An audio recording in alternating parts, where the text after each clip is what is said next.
Hello dear, आप सभी का स्वागत है हमारे यूट्यूब चैनल एसएससी लवर में। दोस्तों, जैसा कि आपको ये नोटिस दिख रहा होगा, ये आपका यूपीएसआई का नोटिस है और इसमें कहा गया है कि आपकी आंसर की जो रिगार्डिंग इन्फॉर्मेशन है वो दी गई है। देखिए, अभी एग्ज़ाम निपटे नहीं है और आंसर की का जो तार थे ना वो मिलने लगे। आंसर की जहाँ तक मेरा आइडिया है 5-6 दिन के अंदर आने के चांस हैं। ठीक है, ये मैंने ऑफिशियल वेबसाइट से यूपी उत्तर प्रदेश पुलिस की ऑफिशियल वेबसाइट से डाउनलोड किया है। ठीक है, और आप देख सकते हैं इसको। ठीक है, और अगर हम बात करें, अब आंसर की में तो कोई आने में दिक्कत है नहीं, 4-5 दिन लगेंगे ज़्यादा से ज़्यादा। ठीक है, आपको बस रनिंग की तैयारी रखनी है। अब रनिंग में बहुत सारे स्टूडेंट को ये दिक्कत पड़ रही है कि हम रनिंग करें या नहीं करें, संशय में पड़े हुए हैं, वो क्या करें। कट ऑफ आए या आंसर की आए तब पता लगे वो करें। देखिए, आपको इसमें टाइम बिल्कुल नहीं मिलने वाला, मुझे ऐसा प्रतीत हो रहा है। आपको टाइम तो मिलेगा नहीं, आंसर की आ ही जाएगी जल्दी और हो सकता है रिज़ल्ट भी जल्दी आए और आपको रनिंग के लिए टाइम ना मिले।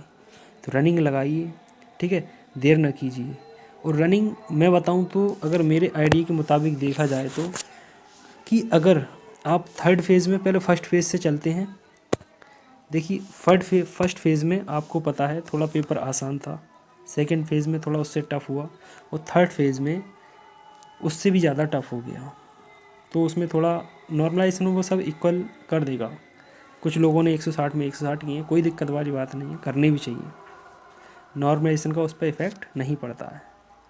आप अगर 21 परसेंटाइल का जो फॉर्मूला देखेंगे तो उसमें ऐसा कहीं भी कोई भी एक भी टर्म ऐसी नहीं होती जो आपको ये लिखा जाता हो उसमें कि आपने अटेम्प्ट कितना किया है।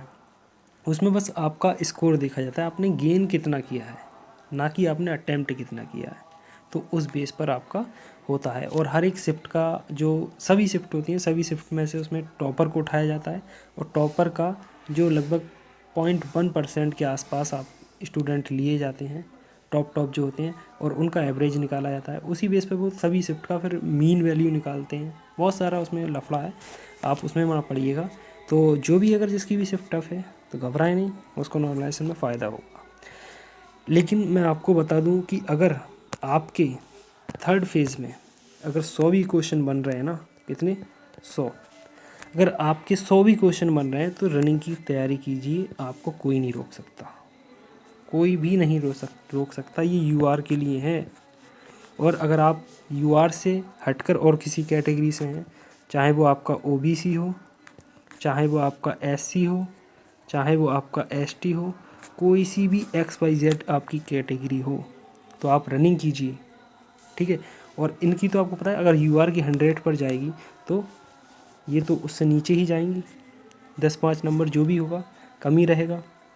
ठीक है, तो रनिंग कीजिए। और अगर हम बात करते हैं सेकंड फेज़, अब इसमें ऐसा नहीं है, थर्ड फेज़ में भी कुछ शिफ्ट आसान भी थी, ऐसा नहीं, कुछ टफ भी थी।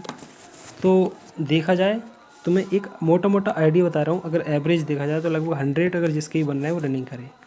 और सेकंड फेज़ की लगभग मेरे हिसाब से जाने वाली है कि आपका 105 प्लस समथिंग, +-2 कर लीजिए इसमें 105।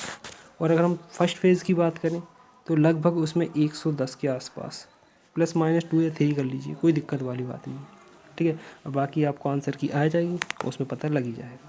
अगर आपके थर्ड फेज़ में जनरल कैटेगरी से 100 बनने हैं तो कीजिए रनिंग। और 2-4 नंबर ऊपर नीचे हैं तब भी कीजिए, वो तो बाद में देखा ही जाएगा। लेकिन मैं आपको एक बता रहा हूँ कि मैंने काफ़ी एनालिसिस किया, ऐसा ही नहीं ओरली बोल दिया, काफ़ी एनालिसिस किया है।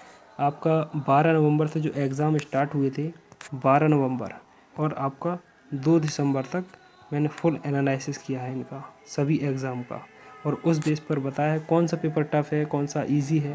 मैंने फ़र्स्ट फेज़ को देखा था तो काफ़ी मतलब एक जिसने सिंपली थोड़ा बहुत अगर पढ़ लिया है तो वो आराम से वो भी कर रहा था। थर्ड फेज़ में आपको थोड़ा मुश्किल हुआ, जैसे जैसे आपका दिन बढ़ते गए वैसे वैसे पेपर का लेवल आपका बढ़ता गया। अगर आपके किसी फेज़ में अगर 100 बनने हैं तो ज़रूरी नहीं है आपकी शिफ्ट, हो सकता है अगर फर्स्ट फेज़ में थर्ड फेज़ में कुछ से मतलब उसमें कुछ शिफ्ट ऐसी भी थी जो टफ़ रही थी, ऐसा नहीं उसमें नहीं रही टफ़, उसमें भी टफ़ रही थी। आप अगर उसमें ही बना तब भी रेस जारी रखिए, क्योंकि हो सकता है कट ऑफ और भी कम जाए। वैकेंसी भी तो भैया 10,000 है, ये क्यों भूल रहे हो? वैकेंसी भी आपकी 10,000 हैं, कम नहीं है। इसलिए मेहनत कीजिए और रनिंग के लिए आप तैयार रहिए बिल्कुल। ठीक है, तो इतना ही आज की वीडियो में। फिर मिलते हैं नेक्स्ट वीडियो में। Okay, bye bye. Thanks for watching.